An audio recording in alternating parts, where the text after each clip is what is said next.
Hello, welcome back to AirJobBoss. As you can see, my studio has changed dramatically. I actually moved locations. I moved into Dallas-Fort Worth area, and I'm happy to have a new space to make more videos moving forward. Now, thank you so much for subscribing and also sharing my videos. If you have somebody that's interested in becoming a pilot, is in the process of becoming a pilot, or who is a pilot and is looking for career advancement, I appreciate you sharing this out and also subscribing and liking. So let's get into it. Today's subject is, what airline do you really want to work for? Now, it seems a little obvious. We pick our favorite airlines based on many different things, but I wanted to give you this audience a little bit of idea how I would encourage you to direct your attention towards certain airlines, because although some airlines may seem a good place to work initially, on the long run, they may or may not be right for you. So let's go over some of the cardinal decision-making points as to what airlines to target. Now, I will say it's really important to target an airline. Once you target an airline you want to work for, let's say your top 5, it really helps you become more efficient in getting to that interview. Also, much better chance of getting that job because you are internally committed to being a member of that airline's team, their community, and their culture.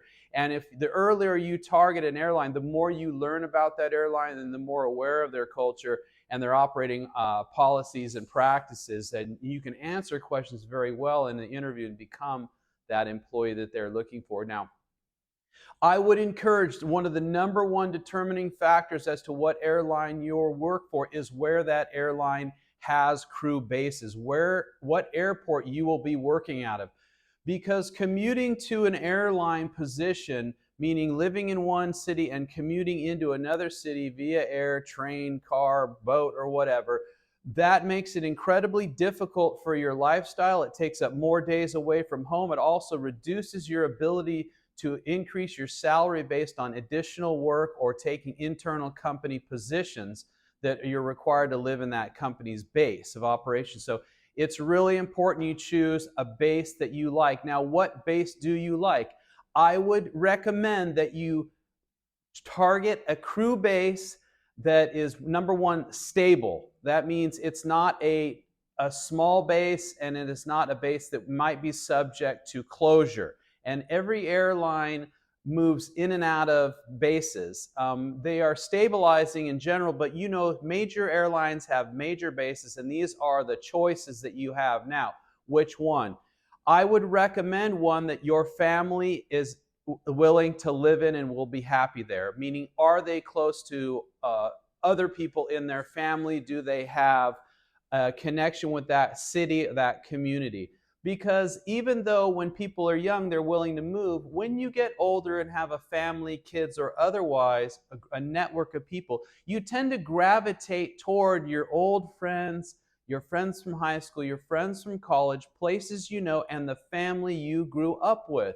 So trying to work in Los Angeles when you grew up in New York, that's a big stretch. And although it might seem fun and adventurous when you're young, when you get older, family units tend to be around other family units for that support network. So that I would really encourage. That is really the number one issue with finding an airline you want to work for. Where are you going to be based for the rest of your life? This career will go all the way till 65. If you're 30 right now, that is 35 years in the same location. So choose this position very wisely based on the base of operation, where you will be based. Second is the company culture. No matter what company you work for, they have a distinct company culture. Whether they're the Love Airlines or the Strict Airlines or the International Travel Airline or they're the Diversification Airline, pick one that you agree with their culture. That means you're going to have to examine their culture, get to know their culture by starting with their website, reading all about the airline's history, their mission statements, their operational policies, all the policies. And the About section in airlines' websites now are vast. It's huge. It used to be a small mission statement like, we want to provide great airline travel at a reasonable cost with the highest degree of safety. Now it is pages of information based on their operating policies and their company culture. The company culture is so important because during times of difficulty, salary, benefits, scheduling may not be there, but at least you want to be a part of something, a part of a mission that you feel is valuable, that they're doing great work on planet Earth, and you can support even during downturns in their economies and the general economy and your personal economy.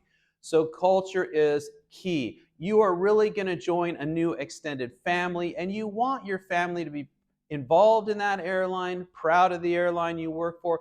That airline will get to know your family. You will have insurance benefits, community interaction with that company. You will hold positions in the office, maybe check airmen, all kinds of stuff associated with that company. So that company culture is going to be really important to you. It's going to be more important than salary and benefits, believe me, because salary and benefits, as I just mentioned, do vary. All right. Third thing, scalability of the business. Is the business, there's two aspects here, scalability and stability. Scalability is an airline that has a significant ability to grow and contract under their control. So some airlines grow, and they grow so quickly they don't really reach critical mass and they end up failing. Some airlines are very big and they're not very agile, and they eventually end up ceasing to exist. Continental, even American Airlines had that problem where they actually declared bankruptcy. Northwest Airlines, Eastern Airlines, Pan Am, all these behemoth, well-run, solid companies did not have an ability to both scale, move in and out of economies, and they did not have a certain amount of stability. So how do you determine the stability? Generally speaking, the five large airlines in the United States, being United, American, Delta, UPS, and FedEx, tend to be relatively scalable and stable businesses. Now, I know at the current moment here, FedEx has overshot a little bit of their economies and are suffering a little bit temporarily, but this is by all means not indicative of the FedEx business model, and I have a feeling they will sustain this model because FedEx can move in and out of genre associated with cargo lift like UPS can. And so that company is still going to be a stable company. Now, the other companies that I would say are scalable is, for example, JetBlue and Alaska to some degree.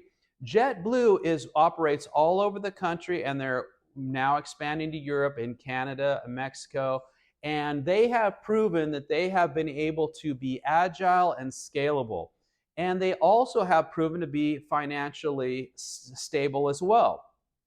So I would consider them a scalable airline. Southwest Airlines, I would consider a scalable and stable airline, although Southwest Airlines at this time is having a little difficulty where their operational culture of being a low-cost domestic carrier is kind of constraining their vision into being a world-class international operation, right? So they are slightly constrained in their scalability, although a very quality airline, high on the culture index, and actually very good on salary. They have a temporary issue right now where they have slow upgrades.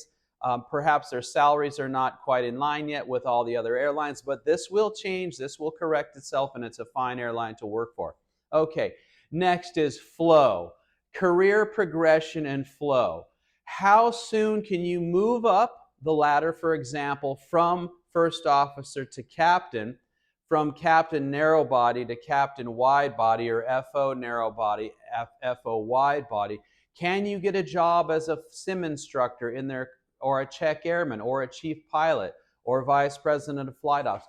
At the moment, you may not see yourself as a check airman, an instructor in the schoolhouse, a chief pilot, or even a vice president of some sort of operation, or a fleet manager. But as you grow older and you get a lot of line experience, you might be looking to diversify what you do and make things more interesting, make a bigger contribution to the company, and actually probably earn higher salaries as well.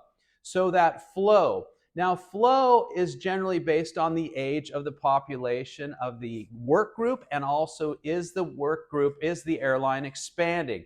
So young airlines that are just beginning obviously have a high flow rate, but maybe a low stability rate, high scalable rate, high cultural rate, small benefits and salary rate, and base of operation can vary based on, they might be very few bases of operation. So there is a lot of opportunity associated with flow, and that ability for that you to flow up into higher levels of that organization. Now, I remember a friend of mine joined JetBlue Airlines, and I think 2000, it was maybe 2000 or 2001. Everybody wanted to work for Delta, American, United, Northwest, Southwest. US Airways was still a thing. And not a lot of people thought about working for JetBlue. But JetBlue had a lot of scalability and they had a lot of flow. And one of my friends recognized this and loved the culture and what the airline stood for. As a result, these many years later, he is in a very good position there, very high up and very well loved, and very understands that company culture very well. So that flow is important. The last thing I would suggest is salary and benefits. And I know that seems odd because as professionals, we want to get paid, right? Money, buy cars, homes, education for our children, save for retirement. But this is one of the most inconsistent aspects of aviation. There has been fantastic union contracts of current that have passed at most of the major US airlines. Salary and benefits are at highs right now, but it can take one moment, one news article, one bad bank business, one accident, one terrorist attack, one global pandemic, or one conflict, and the companies will declare bankruptcy. Work contracts, benefits, and salaries will be null and void, and there will be cuts, and salary and benefits will vary. This has just been the history of aviation. It is likely to continue so. And the higher that wages and benefits get, the more susceptible they are to trauma, to cuts. So that's why I would say that if you want to earn a lot of money in the world, be an entrepreneur and run a successful business. But if being an airline pilot is your profession, and it is a very noble and rewarding profession, and it does lead to a lot of financial stability, then probably don't prioritize salary and benefit when making that decision as to whether you're going to go to a particular airline. The others reasons have more importance. So it's salary, benefits, flow, stability, scalability, company culture, and base of operation. Okay? That's it for today. I hope that helps a little bit. Now, as you guys know, I have a consultancy. It's called AirJobBoss. My website's AirJobBoss.com. If you have any ideas for videos, you can leave them in the comments section on this video. If you have an interview coming up soon and you'd like my help in preparing for that interview, you can contact me at info@airjobboss.com, and I will see if my service can help you or not help you, and we can move from there before you purchase anything off my website. Thank you so much. We'll see you on the next video.